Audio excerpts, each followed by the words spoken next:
एक समझौता नहीं था। यह रूस की तरफ से भारत के लिए युद्ध का खुला समर्थन था। इसके बाद पाकिस्तान ने भारत पर 3 दिसंबर 1971 को हवाई हमला कर दिया।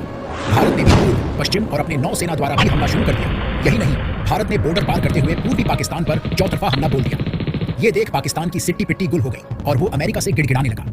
अमेरिका, जो पाकिस्तान का रणनीतिक सहयोगी था, उसने अपने सबसे खतरनाक युद्धपोत यूएसएस एंटरप्राइज को बंगाल की खाड़ी में रवाना कर दिया। यह वो परमाणु हथियारों से लैस जहाज था जो अकेले कई देशों की नौसेना को चुनौती दे सकता था। ये देख भारत में हड़कंप मच गया। लेकिन डर किस बात का, जब रूस जैसा दोस्त हो। बिना देरी के सोवियत संघ ने अपने नेवल फ्लीट को बंगाल की खाड़ी में तैनात कर दिया। रूसी एडमिरल का संदेश था कि अगर यूएसएस एंटरप्राइज ने भारत की ओर 1 इंच भी कदम बढ़ाया तो इसका जवाब युद्ध से दिया जाएगा। दुनिया ने पहली बार देखा कि अमेरिका की सुपर पावर स्टेटस को एक देश ने सीधे ललकारा, और वो भी भारत के लिए। ये देख अमेरिका ने उल्टे पांव भागना ही सही समझा और भारत की पाकिस्तान पर जीत हुई, जिसमें पाकिस्तान के 93,000 सैनिकों ने आत्मसमर्पण किया और बांग्लादेश का जन्म हुआ। इसके बाद रूस ने सोचा कि आखिर कब तक हम भारत के साथ खड़े रहेंगे।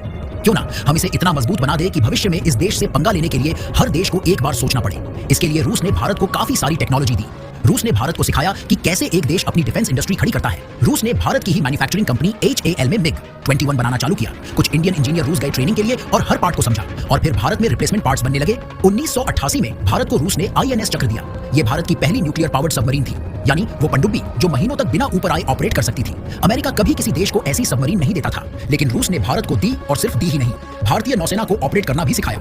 आज भारत जो महासागर में ताकतवर है, उसकी नींव 1988 में रूस ने ही रख दी थी। ये वो दौर था जब अमेरिका और यूरोपीय देश भारत को हथियार देना तो दूर, तकनीक छुपाकर रखते थे।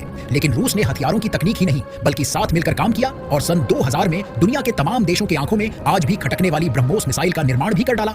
इसके बाद दूसरे देशों के हवाई हमले से बचने के लिए भारत को ऐसी ढाल प्रदान की जिसे आधुनिक तकनीक भी पार नहीं कर सकती। वो था S-400 ट्रायम्फ। 2021 में रूस ने भारत को S-400 ट्रायम्फ दिया। हालांकि अमेरिका ने इसे खरीदने से मना किया था और भारत पर दबाव डाला कि इसे ना खरीदे। दोस्तों, हर देश का एक सपना होता है, आसमान छूने का और उससे भी आगे जाने का। भारत का यह सपना हकीकत बना जब उसने अंतरिक्ष में अपना पहला कदम रखा, और इस सपने को सच करने में भी रूस ही भारत का सबसे बड़ा सहारा बना। साल था 1984। भारत की अंतरिक्ष एजेंसी इसरो अभी नई थी और तकनीक सीमित थी। तभी सोवियत संघ ने भारत को एक आमंत्रण भेजा और कहा कि हमारे साथ मिलकर भारत अपने पहले अंतरिक्ष यात्री को अंतरिक्ष में भेज सकता है। इसरो ने विंग कमांडर राकेश शर्मा को चुना और रूस ने उसे अपने स्पेस स्टेशन सैल्यूट 7 पर भेजा, अपने ही सोयूज D-11 कैप्सूल से। राकेश शर्मा ने पूरे 8 दिन, 21 घंटे और 21 मिनट स्पेस में बिताए और इतिहास रच दिया। 1980 से लेकर 1990 तक रूस ने भारत को स्पेस टेक्नोलॉजी और स्पेस ट्रेनिंग में बहुत ज्यादा सहयोग किया। भले ही आज हम गगनयान मिशन को लेकर काफी उत्साहित हैं, लेकिन इसे पूरा करने में रूस का सबसे ज्यादा सहयोग है, क्योंकि आज भी कई सारी ट्रेनिंग रूस के द्वारा ही दी जा रही है। जिस रिश्ते की नींव दोस्ती पर रखी गई थी, वो अब व्यापार और विकास का मजबूत पुल बन चुका है।